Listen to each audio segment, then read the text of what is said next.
If you asked what my favorite Sonic the Hedgehog quote was, no, what my favorite quote in all of gaming was, I would point to a line that's surprisingly not voiced. It's not a line said by any character. It has very little relevance to the gameplay or story. It's not even experienced through the gameplay or story. No. My favorite quote from a video game is simply a couple of sentences presented to the player on a plain black screen. A new day brings new adventure. But for now, rest easy, heroes. So, where can you find this quote? At the very end of Sonic Adventure 2, immediately after the credits stop rolling. Sonic Adventure 2 at the time was the most out there Sonic story. Between Shigeru Maekawa's drive to write a story that strongly appealed to him, and Sega rapidly falling deeper into debt, it's no wonder why Adventure 2's story was not only the most energetic and high-stakes Sonic story at the time, but also provided a sense of closure for the franchise. Thanks to the Dreamcast being a commercial failure, Sega could have gone bankrupt, and Sonic Adventure 2 could have been the final Sonic game. So, they made it as if the fate of the Dreamcast relied on it. At first glance, my favorite quote could apply to the game's story. Sonic and friends just saved the entire planet. A new day will come, and thanks to their hard work, they deserve a good rest. But when applying the context of Sega's financial situation, I think there are two other ways to interpret this. In both, it could be seen as a message to everyone who worked on the game. The first way I interpreted this is as follows. No matter what happens to Sega, a new day will come, and until Sega's fate is revealed, rest easy, and know that you worked hard to make this potentially final Sonic game a reality. But the thing is, Sonic Adventure 2 actually released after the company experienced a moment of relief, after Isao Okawa gifted Sega $40 million worth of stocks in order to save the company. So this quote could even be interpreted as a reaction to that, because Sega won't go bankrupt, a new day as Sega employees will come, and for now everyone should rest easy after their hard work releasing Sonic Adventure 2 under a period of uncertainty. Sonic Adventure 2 is my favorite video game story, not just because the story rocks, but also because its existence is so closely tied to Sega's lowest point. It's a story that I feel is underappreciated outside of the Sonic fanbase, and in recent years not only is the story underappreciated, but it's garnered a reputation for being riddled with plot holes. And not just outside the fanbase either, it's gotten to a point where Sonic fans believe that there are plot holes in the story too. But when I actually take a look at the plot holes in question, it feels like people are saying stuff just to diminish the story's integrity. So I'm here to set the record straight. I replayed Sonic Adventure 2 in Japanese using subtitles provided by Windy to understand the game's story in its purest form, so that I can prove that Sonic Adventure 2 has no plot holes.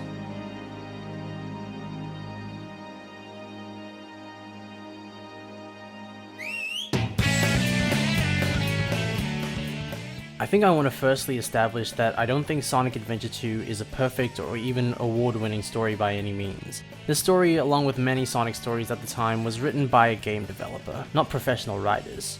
Shigeru Maekawa has barely, if not no writing credits outside of the Sonic franchise, and from what I can find online, he only writes as a hobby.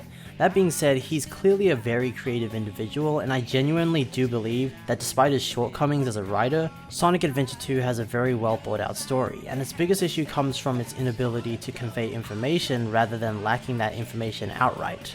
Everything goes by so fast with very little breathing room. I think that's the big reason why people think the story has plot holes, because a lot of the story details easily go over their heads. This was also a time where Sega English dubs weren't good either, being a problem for games spanning from Shenmue to the first Yakuza. The game also developed when 3D cutscenes were just getting their footing. The previous game's story was told through stock animations. Adventure 2 fully animates its cutscenes. Also consider that a dying company was trying to create this ambitious sci-fi epic for a dead console, and maybe corners were cut. There's a lot to criticize about Sonic Adventure 2's story, but its long list of plot holes just isn't one of them. Day 1, 9:02 PM.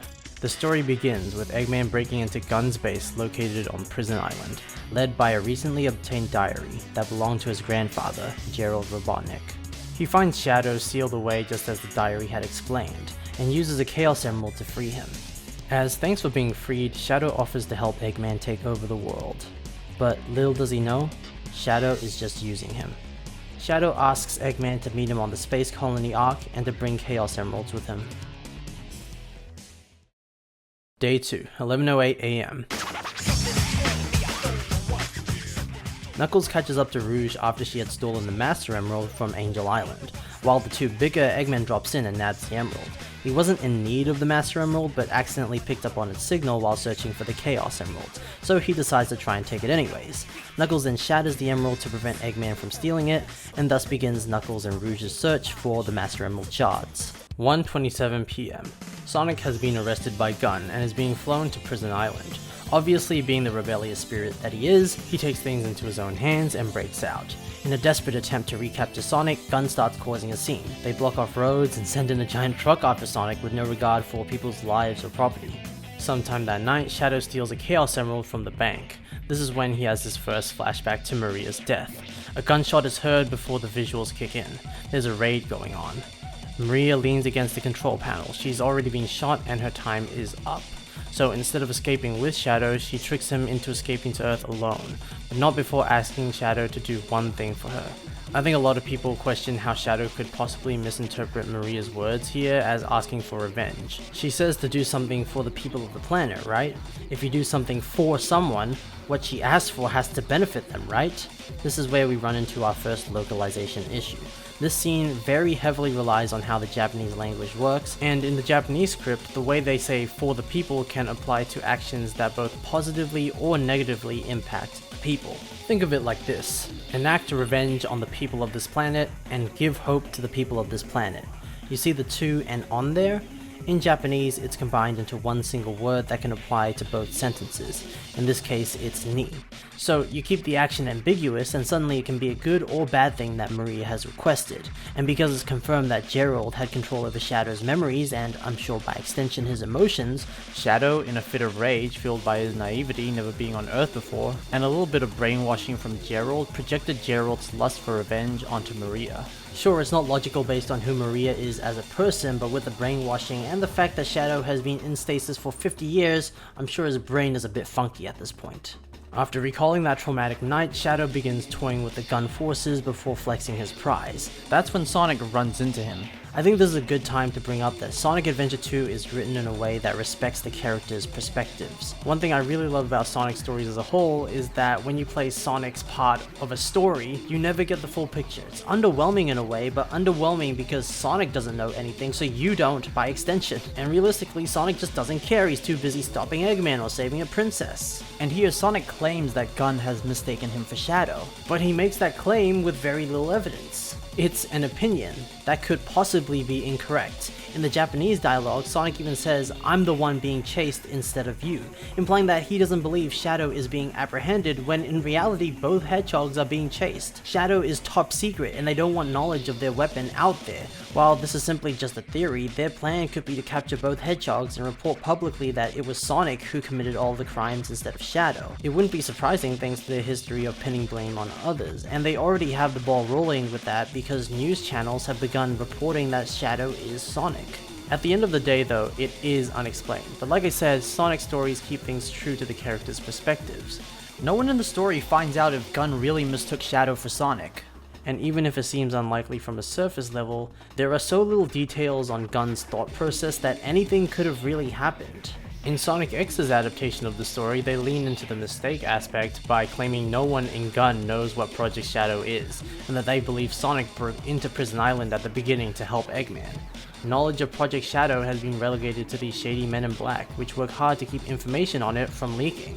Of course, because Sonic X isn't canon, it could be possible that changes were made to the story to fit the world. Sonic is a bit of a celebrity and has a closer relationship with the government, while in the games he's only publicly saved the world once, with every other act of heroism taking place on islands uninhabited by humans. Either way, as I've said, everything is purposefully left ambiguous, enough for any theory to be true. So I wouldn't call it a plot hole. Next, we have a problem with how the cutscenes were animated, not with the writing. How could anyone mistake Shadow for Sonic if they have such clear photos of him? Well, because they don't. Outside of Eggman, the technology on Sonic's world is very similar to ours. At least before Heroes. A video of Shadow the Hedgehog standing on top of the Golden Gate Bridge shot by a film crew, presumably from the ground, is not going to look that clear. Plus, the video was taken at night. Double plus, it was according to eyewitnesses that Sonic was committing the crime, so they just took the word of some hippie looking up at the bridge. And triple plus, when was the news ever 100% reliable? You are fake news. They're gonna roll with whatever gets the most attention, and a world-saving hero turned villain will make waves. When criticizing a story, I don't understand how people can act as if every character or group has to be super logical or moral and make the best decisions when humans are literally so good at being stupid. But back to Sonic and Shadow's confrontation. After being called a faker by Sonic, Shadow decides to show him who's boss by showing off his chaos control before proclaiming that playtime is over. No more beating up gun soldiers, so he presumably uses chaos control to get to Space Colony Arc. Sonic is then arrested. I forgot to say that in the recording. Sorry, guys. 8:22 p.m. Eggman attempts to return to his pyramid base and discovers that Gun have set up their own base nearby, so he fights through their forces as he makes his way back. 10:18 p.m. During their last encounter, Rouge apparently put a tracker on Eggman, which is explained in one of those recap narrations. Another problem with the story is that a few important details seem to be explained during recaps, like they didn't have time to animate them. If you didn't watch the recap, you wouldn't know that Rouge stole the Master Emerald from Angel Island. For the longest time, I just thought Knuckles was chilling in Egypt. But after obtaining a few emerald shards, Rouge follows Eggman back to his pyramid base. She's after information on Project Shadow, so she's gone after the person who's stolen Project Shadow. This is where Rouge discovers that Eggman has a teleporter set for the Ark. Here's a plot hole. How did Eggman link his teleporter to the Ark? This one's a weird one to ask because nowhere in this game does it even specify that the teleporter needs a receiving point to work. It could teleport based on coordinates, and I don't think it's outside of Eggman's skill sets to be able to pinpoint the exact coordinates of the Ark, especially when he has the diary of the creator of said Ark. Then he can just teleport the materials to build a teleporter back to Earth. That's another thing I really like about how this story is written. It respects the audience and trusts them to believe things can just happen. And when we're talking about a series where a humanoid blue hedgehog can run at the speed of sound, then the realism of doing mathematical equations is the least of my worries. It's just something I don't doubt Eggman can do, and if you think it's worth mentioning as something that detracts from the story, then I really do feel like you're just nitpicking for the sake of adding to a list of issues to make the game look worse than it actually is. 11 p.m. Eggman meets up with Shadow on the Ark, and here Shadow reveals one of Gerald's creations, the Eclipse Cannon, a weapon capable of piercing stars. Now, Gerald has said himself that his research is to make everyone happy, so a lot of haters jumped on the fact that he built a giant death laser, and ignoring the retconning done in Shadow the Hedgehog the video game 2005, it's not hard to assume that maybe Gerald was commissioned by Gun or the government to build the death laser.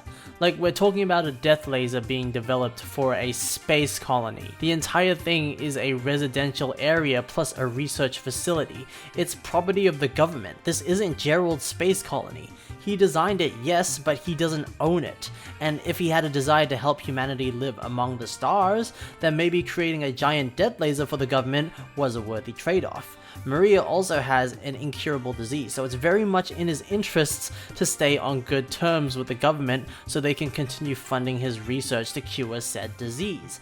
Plus, it's not like you need at least one of the 7 Chaos Emeralds unattainable for most people because they sometimes, blip into alternate dimensions and just hide in there for it to even work. It's not like people in real life have created deadly weapons before instantly regretting it, right? My point is, humans aren't black and white. Gerald wasn't pure good. And we don't even know the true history of Sonic's world. There could be many historical factors that could have justified this. Gerald might also just lack self-awareness. Based on events to come, it's quite possible he's not the most stable person mentally. Just because he describes himself in a positive way doesn't mean it's true. And sure, these are all just theories, but at the end of the day, these details really aren't important to the story of Sonic versus Shadow. It's something that all our main characters are unaware of, so it was simply not elaborated on.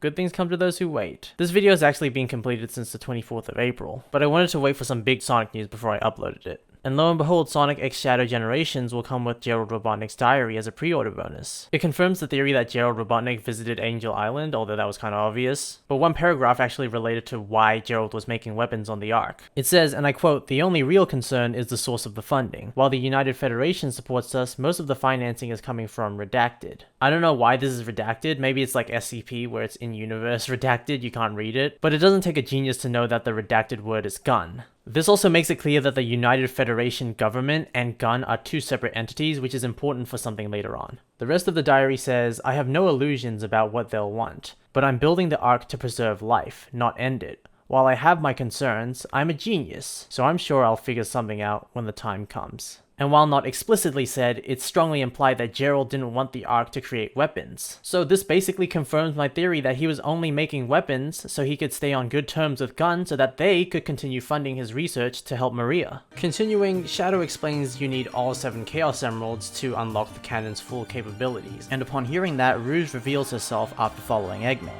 She introduces herself with her real name, which is another thing people get antsy about. Isn't Rouge a Gun spy? Why would she do something so stupid? Well, here's the thing, Rouge is an infamous treasure hunter, probably because she does a lot of stealing. That is her reputation. If you Google her, that's what you'll find. Her job as a spy is a side gig. She probably isn't even employed under Gun. She just somehow managed to strike a deal with Gun, promising that she'd find information on Project Shadow in exchange for jewels. She has no reputation as a spy. She was trying to use her reputation as a thief, and the fact that she had a Chaos Emerald on her to assure Eggman that she can find the remaining Chaos Emeralds for him. And as to why Eggman and Shadow trust her, simply because Shadow is the ultimate life form and he believes he can control her. During the scene, Eggman is unsure and looks at Shadow. Shadow responds with a simple nod, letting Eggman know that if Rouge did anything to get in their way, she'd be dealt with. Day 3, 11:13 AM. Team Dark, as we shall call them now, execute their plan to steal the Chaos Emeralds from Prison Island. Rouge is aware they're being kept here because she has intel from Gun. Eggman plans to blow up the island, and as a result, a bunch of prisoners and Gun soldiers will be killed. So, question of the day. Why is Rouge okay with this? Doesn't she care about her fellow Gun agents? Guys, I think this is the perfect time to say this, but Rouge is a bad person. She's selfish and thinks all the world's jewels are hers. She stole the Master Emerald, probably witnessed Angel Island fall as a result, and still insisted on keeping it. I've also been lying to you. Rouge isn't a Gun spy, she's a government spy, and Gun and the government are two separate entities that work closely with each other. Rouge is working directly with the president in this story, not Gun. And not because she actually cares about her country, just because she wants the jewels that she was promised and to get close to the remaining Chaos Emeralds. With this in mind, it's not hard to imagine why she wouldn't care for the lives of Gun soldiers. This falls perfectly into the femme fatale role that Rouge is filling too. Another thing is Rouge was probably investigating Gun as well. It's clear that the government didn't actually trust Gun and sent Rouge to uncover the truth about Project Shadow because Gun had been lying about it for years. Everything that Rouge uncovers, Gun should know. So it's clear that there's a lack of trust between the two parties. And you also have to consider as well that Gun is not portrayed in a good light. They have caused millions of dollars in property damage to arrest an innocent hedgehog, murdered a child, and pested this cute little turtle. Aww. How could they do that to such an innocent thing? And Rouge was the one to save that turtle, so she knows firsthand how terrible Gun are. Her self-absorbed ass is definitely not feeling any guilt for killing them. Now that we have that sorted, Amy finds her way to Prison Island to save Sonic and mistakes Shadow for Sonic.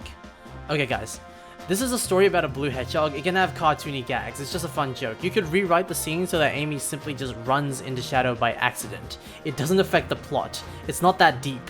But also it kind of is because Shadow is supposed to be a mirror of Sonic, so in a way people mistaking Shadow for Sonic reinforces the story's themes. But the point is, this isn't an intricate mystery novel. Goofy things are allowed to happen, okay? Tails also happened to be heading to Prison Island at the same time and swoops in to save Amy. Also, how does Amy get on the island? Well, she proves to be a capable fighter in the first adventure game. Even if she isn't able to fight Eggman head on, I'm sure she can handle the many gun robots like she was able to handle Eggman's robots before. A lot of Gun seems to be automated with technology rather than controlled by real people, and the bulk of security is inside the building anyways. This is all happening outside. After beating Eggman, Tails breaks through the Gun forces, which allows Amy to free Sonic. Meanwhile, Rouge steals 3 Chaos Emeralds but ends up getting trapped inside. Shadow feels a bit of empathy because Rouge is a girl and Shadow had to watch his girl die once upon a time and rushes over to save her. Here's a funky one. Why did the missile in Metal Harbor launch? I don't know, the military is allowed to test weapons. Maybe they're trying to kill Sonic because they knew he was on the launch pad. It also happened in a level too, like, it might just be there to look cool. You don't have to take every single detail in the level seriously, like it defines the lore. I've heard people complain the president is on an open public road in the go-kart stage, but when the cutscene plays, he's actually on a closed off-road. And I don't think Sonic is flinging cars filled with people in them. Sonic and Shadow then run into each other, fight, Eggman doxes himself over Shadow's radio, so Shadow saves Rouge and Sonic saves his friends, and everyone is happy. Except for that guy. Bro trapped himself inside with Rouge, and I doubt Shadow saved him. 5:30 PM. Knuckles finds more emerald shards. A few days later at 6 PM, Team Dark decides to demonstrate to the world the power of the Eclipse cannon by using it on the moon. Eggman broadcasts himself to screens all over the globe and holds the entire planet hostage. Sonic, Tails, and Amy are in the city during this time. Based on their reactions, they probably were in hiding when the moon was destroyed and didn't witness a thing, so they hastily assume that Eggman could still be on Earth after Tails deducts that only the Chaos Emeralds could hold the power to fire such a powerful weapon. He reveals he has one himself and proposes to find Eggman by using the Chaos Emerald's tendency to attract each other.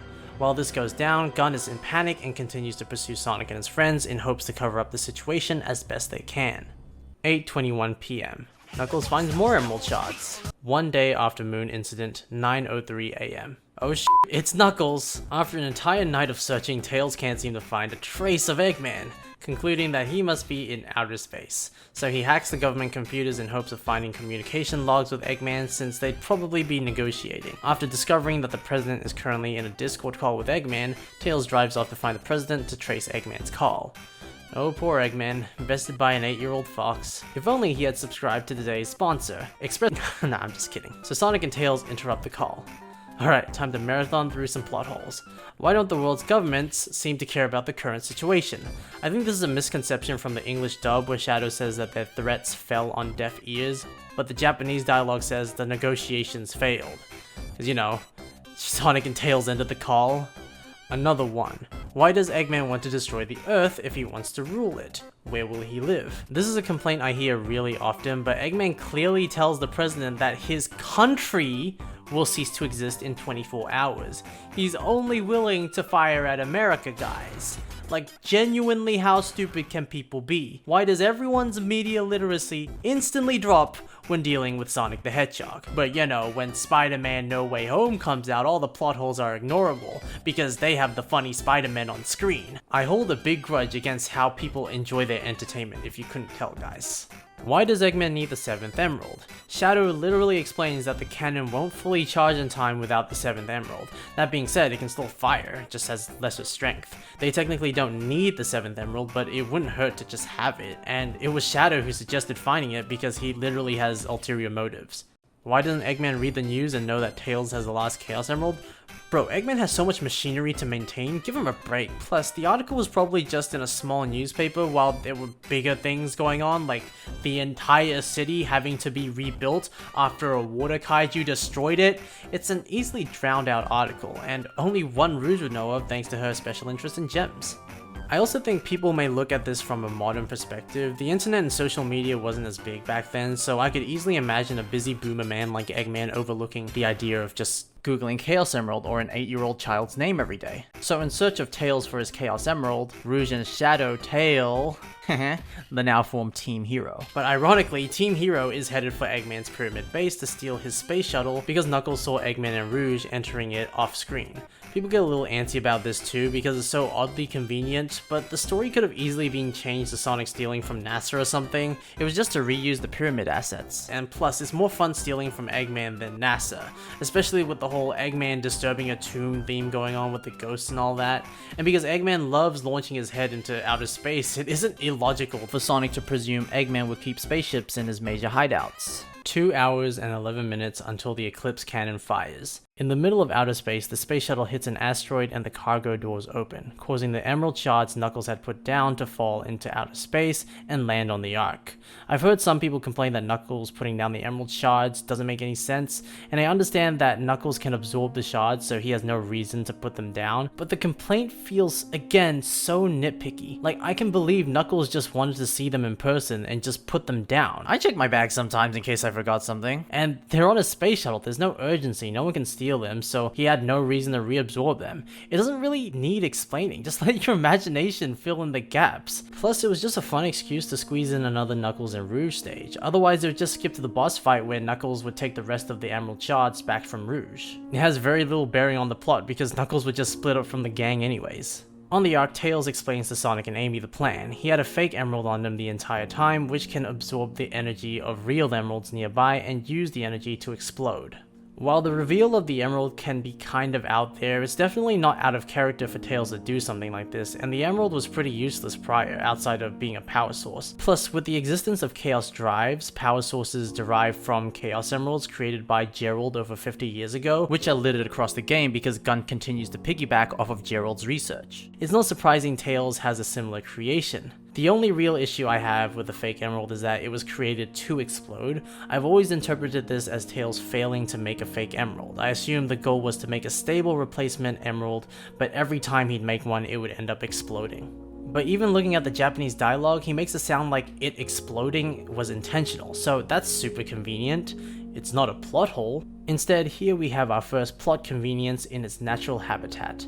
But at the same time, it's a very easily fixable plot convenience. Just change the wording a bit to make the fake emerald seem like a failed experiment that Tails just finally found a use for. Meanwhile, Rouge logs into the Ark's computer using Gerald's password, which is just Maria. I know it's a simple password, guys, but again, it's a game about a blue hedgehog. It's not like Dune, guys, with the most intricate world building you've ever seen. It's a simple password that gets across that Gerald treasured Maria. Honestly, I think the story would be goofier if the password was 236 Maria 1991 and Rouge had to say that out loud. 1 hour and 26 minutes until the Eclipse cannon fires. Knuckles and Rouge find some of the dropped emerald shards and have a battle to the death. Rouge falls, and let's take a look at the scene for a moment. Rouge is falling back first. Her wings do not work upside down. There's a decent chance that she could fail to fly before falling into the lava. But thankfully, Knuckles saves her before she had a chance to try anyways, and through this kind act, Rouge develops a little crush and gives back the emerald shards to Knuckles. Knuckles awkwardly apologizes, making Rouge wet, and you know how I was saying Rouge was a bad person before? This is the turning point for her. Her first true kind gesture from someone in a long time. While Shadow does save her earlier, he stands by the fact that it was just to get the Chaos Emeralds. Knuckles makes the same excuse and, in spite of that, still apologizes, and he had no reason to, when she was completely in the wrong. And I don't think this is discussed enough actually, because Rouge goes through a complete 180 in this game and becomes the hero we know her to be in later games. 58 minutes remain.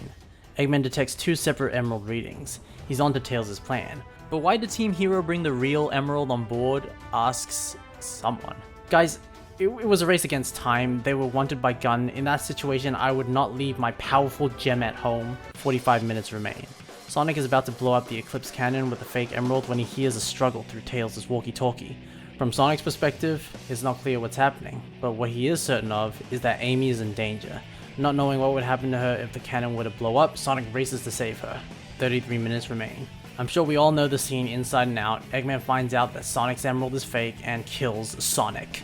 Just kidding, but of course you knew that. He uses the fake emerald to Chaos Control out of there. Thanks to Sonic witnessing Chaos Control earlier in the story, he yells the command and it miraculously works. 20 minutes remain. Rouge decides it's finally time to put an end to things by stealing the Chaos Emeralds for herself before an entire country is wiped off the face of the planet. Rouge kinda does care when it actually matters, guys, if you didn't notice. But this brings up the only plot hole I can't explain, and it's how Shadow knew Rouge was a government agent. The English dub makes Shadow say, "You're that government spy, Rouge the Bad, aren't you?" Which makes it sound like Rouge is a famous spy everyone should know. But Rouge asks Shadow if he read up on her, so I assume he researched or discovered this information recently. How is the big question. You could maybe assume Eggman found his grandfather's diary by hacking the government computers, and there were files of Rouge that Shadow happened to read that Eggman just never got to reading, but there's not enough strong evidence for that.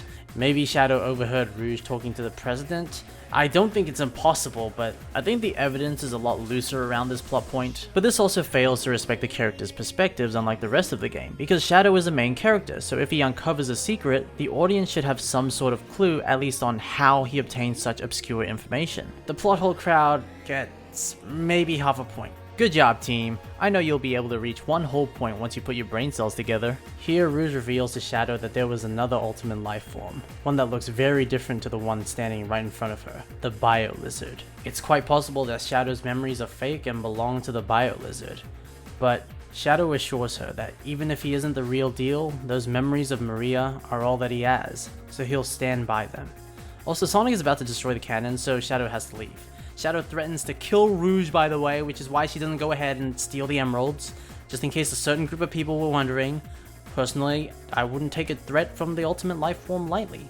5 minutes and 44 seconds remain. Sonic and Shadow duel it out, and obviously Sonic comes out on top. Another problem in quotes is that Sonic doesn't just chaos control to the control room to destroy the cannon, but if you freaking paid attention, you would notice that using chaos control took a lot out of him, and he probably doesn't want to risk passing out before he can stop the cannon.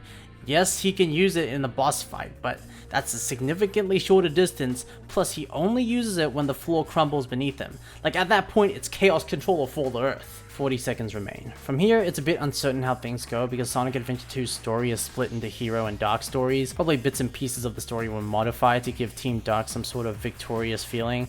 So in both stories, Eggman retrieves the final emerald, but depending on which story you play, changes how and when he gets the emerald. But in the dark story, he inserts the emerald into the control panel despite Sonic having blown up the cannon anyways.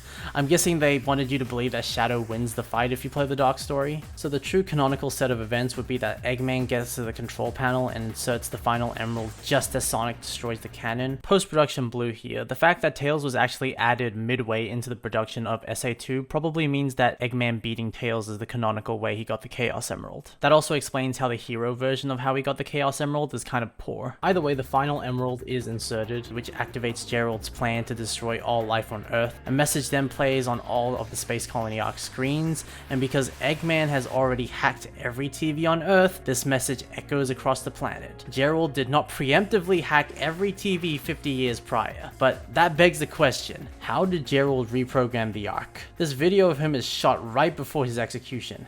How would he have time to upload that video onto the Arc if he's dead? But I think that's done intentionally. I think during this one moment, you're just not supposed to know. You're not supposed to try and rationalize what's happening.